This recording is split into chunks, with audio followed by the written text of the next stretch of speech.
প্রিয় তৃতীয় শ্রেণীর ছাত্রছাত্রীরা, তোমাদের সেকেন্ড ইউনিট টেস্ট পরীক্ষায় চূড়ান্ত সফলতা অর্জনের জন্য আজ আলোচনা করব কলা ও কর্মশিক্ষা সাবজেক্টের অতীব গুরুত্বপূর্ণ একটি কোয়েশ্চেন পেপার নিয়ে। তাই ভিডিওটি প্রথম থেকে শেষ পর্যন্ত দেখো, কেননা তোমাদের স্কুলে এমন প্রশ্নপত্রে আসতে চলেছে। শুরু করছি আজকের আলোচনা।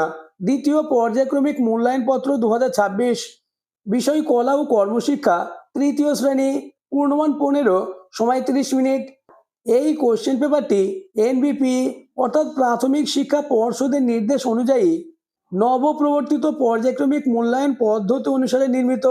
তাই প্রত্যেকটি প্রশ্ন খুব ভালোভাবে প্র্যাকটিস করে যাও, তাহলে কলা ও কর্মশিক্ষা সাবজেক্টে 15তে 15 হবে তোমার হাতের মুঠোয়। প্রথমে তোমাদের নিজেদের নাম, বিভাগ এবং রোল নাম্বার লিখতে হবে। দাগ নম্বর 1, নিচের ছবিটি রং করো, প্রশ্নের মান 10। অর্থাৎ তোমরা যে ছবিটি দেখতে পাচ্ছ, এই ছবিটিকে খুব সুন্দর করে রং করতে হবে, যার জন্য 10 নম্বর রয়েছে। আমি তোমাদের জন্য রং করে ছবিটি আঁকিয়ে দিয়েছি, ছবিটি তোমরা দেখে নাও। তবে তোমরা তোমাদের মতো খুব ভালো করে ছবিটিকে রং করবে। ছবিটি দেখে নাও, এভাবে রং করতে হবে। এভাবে রং করলেই তবেই কিন্তু 10-এ 10 পাবে। এবার চলে এসো 2-এর দাগে, নিচের প্রশ্নগুলির উত্তর দাও। 5 গুণ 1 সমান 5। প্রথম প্রশ্ন, কোন দিনটি শ্রমিক দিবস?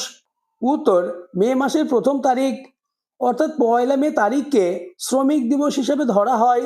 পরের প্রশ্ন, মাটির জিনিস তৈরি করে কে? উত্তর, মাটির জিনিস তৈরি করে কুমোর। পরের প্রশ্ন, ভারতের জাতীয় পশুর নাম কি? উত্তর, ভারতের জাতীয় পশুর নাম বাঘ। নেক্সট, প্রশ্ন নম্বর ঘ, সাধারণত কোন কোন গাছে বেশি বাজ পড়ে? উত্তর, সাধারণত তাল গাছ ও নারকেল গাছে বেশি বাজ পড়ে। পরের প্রশ্ন, কোন গ্রহের কোনো উপগ্রহ নেই? উত্তর, বুধ গ্রহের কোনো উপগ্রহ নেই। এছাড়াও তোমাদের পরীক্ষায় চূড়ান্ত সফলতা অর্জনের জন্য আরও একটি কোয়েশ্চেন পেপার নিয়ে আলোচনা করব। এই দুটি কোয়েশ্চেন পেপারের প্রত্যেকটি প্রশ্ন তোমরা মুখস্থ করে যাও, তাহলে কলা ও কর্মশিক্ষা সাবজেক্ট নিয়ে তোমাদের আর কোনো দুশ্চিন্তা থাকবে না। দাগ নম্বর 1, ফাঁকা ঘরে সত্য অথবা মিথ্যা লেখো। 1 গুণ 5 সমান 5। প্রথম প্রশ্ন, গাছ বাঁচাও সুস্থ থাকো, এর উত্তর সত্য হবে, তাই এই বক্সে সত্য লিখবে। পরের প্রশ্ন, ঢাক সাধারণত কাঠ ও পশুর চামড়া দিয়ে বানানো হয়, উত্তর হবে সত্য। নেক্সট, লাল ও হলুদ রং মিশিয়ে বেগুনি রং তৈরি হয়, এটি মিথ্যা হবে। পরের প্রশ্ন, রঙ্গোলি আঁকা হয় দেওয়ালিতে, এটি সত্য। পরের প্রশ্ন, নন্দলাল বসু একজন সঙ্গীত শিল্পী, এটি মিথ্যা। এবার চলে এসো 2-এর দাগে, শব্দ ঝুড়ি থেকে শব্দ নিয়ে শূন্যস্থান পূরণ করো। 1 গুণ 5 সমান 5। শব্দ ঝুড়িটি দেখে নাও, এর মধ্যে বেশ কিছু শব্দ রয়েছে, যেমন রঙ্গোলি, লাউ, ফ্রিজ, বেগুনি এবং তানপুরা। প্রথম প্রশ্ন, ড্যাশ থেকে ঠান্ডা জল খেও না, উত্তর হবে ফ্রিজ থেকে।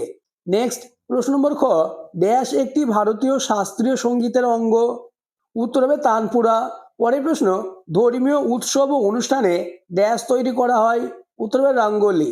পরের প্রশ্ন, লাল ও নীল রঙে তৈরি হয় ড্যাশ রং, উত্তর হবে বেগুনি। পরের প্রশ্ন, তানপুরার নিচের গোল অংশটিকে ড্যাশ বলে, উত্তর লাউ বলে। এবার চলে এসো 3-এর দাগে, জ্যামিতিক আকার ব্যবহার করে একটি ছবি এঁকে রং করো। প্রশ্নের মান 3। জ্যামিতিক আকার বলতে যেমন ত্রিভুজ, আয়তক্ষেত্র, বর্গক্ষেত্র, বৃত্ত, এই সমস্ত যে কোনো একটি ছবি এঁকে, এই সমস্ত ছবিগুলো এঁকে সেই ছবিটিকে একটি অন্য ছবি এঁকে রং করতে হবে, যার জন্য কিন্তু 3 নম্বর রয়েছে। পরবর্তী প্রশ্নগুলি আলোচনার আগে যারা এখনও আমার চ্যানেলটিকে সাবস্ক্রাইব করোনি, এক্ষুনি চ্যানেলটিকে সাবস্ক্রাইব করে দাও এবং ভিডিওটি তোমার বন্ধুদের মধ্যে শেয়ার করে দাও।